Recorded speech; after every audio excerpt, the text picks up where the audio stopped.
네, 화이자의 먹는 치료제 팍스로비드의 첫 물량이 내일 국내 도착할 예정입니다. 네, 먹는 치료제 관련 내용 그리고 코로나19 상황까지 정재훈 가천대 의대 예방의학과 교수와 짚어보겠습니다. 어서 오십시오. 네, 어서 안녕하세요. 오십시오. 예.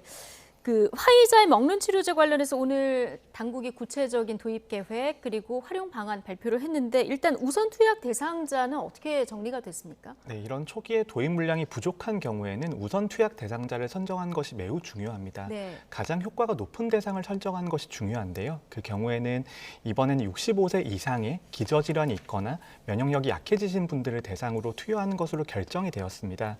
하지만 재택치료나 아니면은 자가격리를 하고 계시는 분들 같은 경우에는 이런 다른 치료에 대안이 없기 때문에 오히려 우선적으로 투약하는 대상이 되고요. 병원에 입원하고 계신 경우에는 항체 치료제라든지 다른 치료에 대안이 있기 때문에 가급적이면은 재택치료를 하시거나 아니면 생활치료센터에 입소하고 계신 분들부터 먼저 투약하는 것으로 결정이 되어 있습니다. 그러면 65세 이상 기저질환자나 면역력 약한 분들 중에서도 재택치료를 하시는 분들이 우선 대상이 되는 네, 겁니까? 재택치료를 하시거나 생활치료에 입소해 계신 경우에는 의료기관에서 입원 치료를 하고 계신 것이 아니기 때문에 경구용 치료제에 있어서 가장 효과를 많이 볼 수 있는 집단이다. 이렇게 판단하고 있는 것이죠. 예, 혼선을 줄이려면 명확한 안내가 또 필요할 것 같은데 어떻게 복용하고 얼마나 복용해야 되는 겁니까? 네, 경구용 치료제 같은 경우에는 5일 동안 복용하는 것으로 되어 있습니다. 그리고 경구용 치료제가 총 2가지 약제로 구성이 되어 있는데요. 두 알로 구성된 성분 같은 경우에는 코로나19의 증식을 억제하는 성분으로 구성이 되어 있고요. 예. 나머지 한 알 같은 경우에는 그 약제가 우리 몸에서 분해되지 않고 최대한 오랫동안 있을 수 있게 하는 그런 기능을 하고 있습니다. 그렇기 때문에 하루에 2번, 한 번 드실 때마다 총 3알의 약을 복용하셔야 되고요. 그것을 5일 동안 복용하시게 되면 전체 복용이 완료가 되는 그런 것으로 되어 있습니다. 예. 이걸 뭐 깜빡하고 챙겨 드시지 않거나 혹은 복용 도중에 증상이 개선돼서 뭐 나중에는 더 복용을 안 해도 되는 상황이 되거나 이런 경우들도 있는 겁니까? 대부분의 항균제와 항바이러스제 같은 경우에는 한 번 복용을 하시면 그 전체 일정을 다 복용하시는 것을 원칙으로 하고 있고요. 중간에 약물 복용을 깜빡하시는 경우에는 그대로 그 다음 일정부터 복용을 하셔서 5일까지 완료하시는 것이 가장 좋습니다.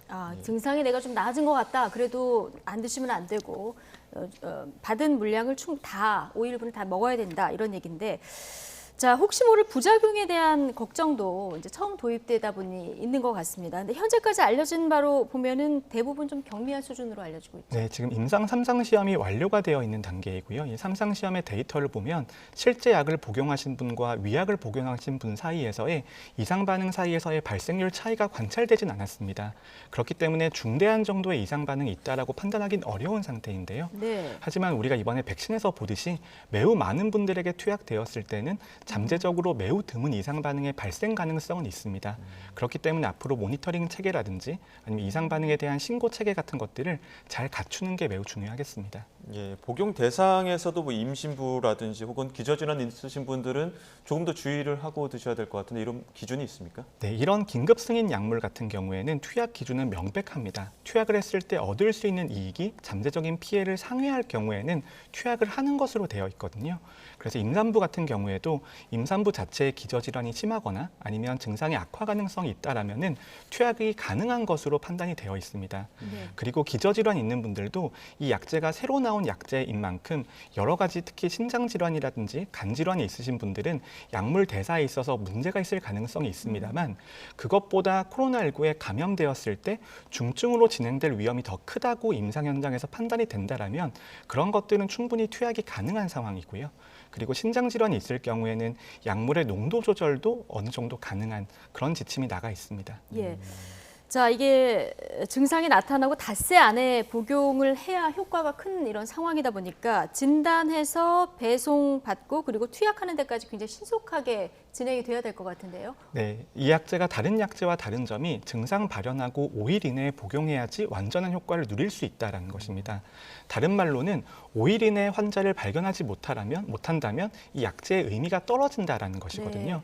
그렇다면 오미크론 변이가 등장을 해서 확진자가 많이 늘어나는 상황에서도 전체 확진자를 추적을 하면서 관리할 수 있어야 되고요. 진단검사 체계가 유지가 되어야지 5일 이내에 발견해서 투약이 가능하다는 것입니다. 예. 많은 전문가와 당국의 예상으로는 2월이나 3월 정도가 되면 하루에 2만 명에서 3만 명 이상의 확진자가 발생할 수 있을 것으로 예상을 하고 있습니다. 그렇다면 그런 시점에서도 5일 이내에 발견할 수 있는 역학조사 체계와 진단검사 체계가 간소화되고 효율화되어서 존재해야지만 이 투약이 가능하다라는 것이거든요. 진단 검사가 간소화 된다고 하면 어떤 방법들을 생각해 볼 수 있을까요? 지금 사용하고 있는 검사들은 대부분 PCR 검사에 기반을 예. 하고 있습니다. 그리고 신속 검사 계열 같은 경우에는 성능이 조금 떨어지기 때문에 현재 상태에선 맞지 않다라고 판단을 하고 있거든요. 하지만 조금 성능이 떨어진다라고 하더라도 전체적인 유병률이 높아지게 되면 예. 그리고 검사에 있어서 양성률이 높아지게 되면 이런 신속 진단 검사도 충분히 가치를 지닐 수가 있습니다. 특히 2만 명, 3만 명 이상의 확진자가 발생을 하게 되면 PCR 진단 검사의 여력이 모자랄 수도 있기 때문에 이런 부분에 있어서는 검사 체계를 조금 바꿔야 될 가능성도 전문가들이 제시를 하고 있습니다. 예, 지금 우리 정부가 선구매 계약이 된 먹는 코로나19 치료제가 화이자사의 팍스로비드 그리고 머크사의 몰누피라비르인데 지금 내일 들어오는 거는 팍스로비드고요. 이 몰누피라비르의 경우에는 아직 식약처 승인이 안 된 상황입니다. 왜 안 된 겁니까? 네, 긴급 승인은 결국 투약을 했을 때 얻을 수 있는 이익이 잠재적인 손해보다 얼마나 크냐에 달려 있습니다. 하지만 팍슬로비드와 몰누피라비르의 중요한 차이는 팍슬로비드는 임상 3상 시험에서 입원 또는 사망의 위험을 87% 감소시킨다라고 되어 있고요. 예. 몰누피라비르 같은 경우에는 약 30%만 감소시킨다라고 되어 있습니다. 효과의 차이가 크기 때문에 감소할 수 있는 위험이 동일하다고 하더라도 얻을 수 있는 이익이 줄어들게 되는 것이고요. 예. 그렇기 때문에 몰누피라비르에 대해서는 미국은 긴급 승인을 냈지만 다른 나라들은 판단이 엇갈리고 있는 상황입니다. 예, 이 먹는 치료제가 코로나19 위기 상황에서 또 한 번의 게임 체인저가 될지 좀 지켜보도록 하고요. 식약처가 노바백스가 개발한 코로나19 백신을 오늘 이제 허가를 했는데 이거는 화이자나 모더나의 mRNA 백신이 아니라 기존 그 독감 백신 같은 이런 방식으로 만들어지는 거죠. 네, 노바백스 같은 경우에는 기존에 사용하던 플랫폼을 그대로 이용을 했기 때문에 안전성에 있어서 조금 더 확보될 가능성이 높다. 이렇게 전문가들이 판단을 해왔습니다. 하지만 예상보다 긴급 승인이 늦어지고 개발 과정이나 보급 과정이 늦어진 면이 있어서 이미 3차 접종까지 진행되고 있는 상황에서 어느 정도 쓰일 수 있을지에 대해서는 많은 의문들이 있습니다만 그래도 mRNA 백신이나 아니면 그 바이러스 전달체 백신 같은 새로 개발된 플랫폼들은 아무래도 국민들께서 조금 불안해하실 수 있는 면들이 있거든요. 네. 거기에 대해서 이런 새로 개발된 플랫폼의 불안감 때문에 접종을 주저하셨던 분들에 대해서는 이런 노바백스 같은 과거에 사용했던 플랫폼의 백신을 접종하는 것이 그래도 접종률을 높이는 데는 조금은 도움이 될 수 있을 것으로 기대합니다. 예. 예, 지금 이제 코로나19 상황도 좀 짚어봐야 될 것 같은데 최근 뭐 방역 패스 논란이 계속 이어지고 있습니다. 오늘 이와 관련해서 법원 판단도 나올 텐데 집행정지 여부에 따라서 또 앞으로 향후 방역 패스를 적용한다든지 하고 또 방역 당국의 어떤 조치들도 달라질 것 같거든요. 어떻게 전망하십니까? 저는 방역 패스를 둘러싼 논란이 백신의 효용성 논란으로 번지는 것에 대해서는 조금 우려를 가지고 있습니다. 방역 패스가 필요한가와 백신이 필요한가는 반드시 분리되어야 되는 문제이고요. 네. 백신의 필요성에 대해서는 많은 전문가와 전 세계 당국들이 공통된 판단을 내리고 있습니다. 하지만 방역 패스의 적용에 있어서는 사회적 거리두기와 방역 패스가 중복돼서 적용되지 않게 하는 것이 저는 매우 중요하다고 생각을 하는데요. 긴급 멈춤 단계에서는 사회적 거리두기, 특히 집합 인원 제한이라든지 아니면 영업시간 제한 같은 것들이 동시에 강화되는 상태에서 방역 패스도 적용되었기 때문에 국민들의 입장에서는 여러 가지 제한 조치들이 많이 강화되었다고 느끼실 수가 있습니다. 반면에 방역 패스 같은 경우에는 본질적인 목적은 사회적 거리두기를 덜하기 위해서 도입이 된 것이거든요.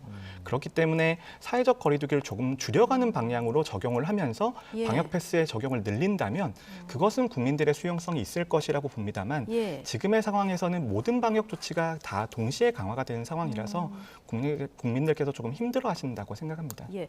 금요일에 현행 거리두기 완화 여부가 이제 발표될 예정인데 오늘 법원의 이 방역 패스 관련 판단이 어떻게 되는지 영향이 좀 있을 것 같고요. 또 하나의 변수라고 하면은 이제 오미크론 변이 확산 위험인데요.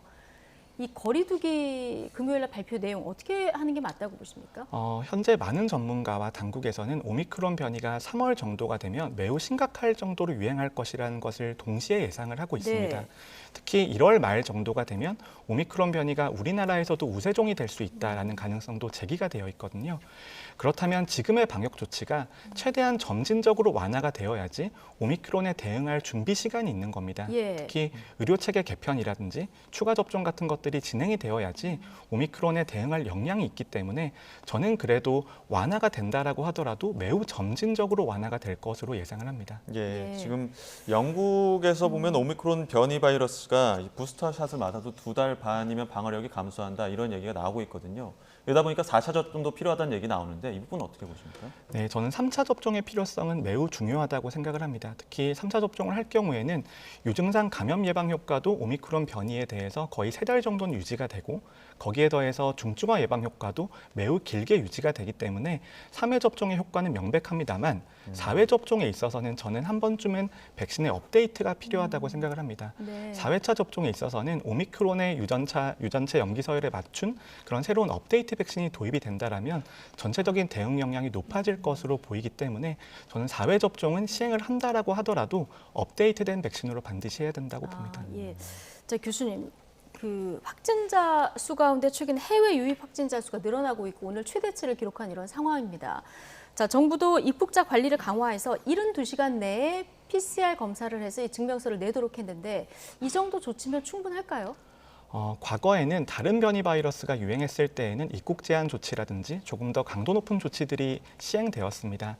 하지만 지금은 전 세계적으로 오미크론 변이가 극심하게 유행하고 있는 상태라서 전체 국경을 닫지 않는다라면 효과가 없을 정도까지 갔거든요. 네. 그렇기 때문에 지금의 조치로 최대한 유입을 지연시키고 어느 정도 여유는 볼 수 있겠습니다만 본질적으로 우세종이 되는 것을 막기는 어렵습니다. 예. 그리고 이미 우리나라에서도 지역사회 감염이 상당수 진행이 되어 있기 때문에 이런 조치들은 일시적으로 시간을 벌 수 있지만 장기적으로 국경을 봉쇄한다라고 하더라도 더 큰 영향을 기대하기는 어려운 상태라서 예. 지금 정도의 조치가 최선이라고 볼 수 있습니다. 예, 알겠습니다. 오늘 여기까지 듣겠습니다. 정재훈 가천대 의대 예방의학과 교수와 함께했습니다. 고맙습니다. 네, 감사합니다.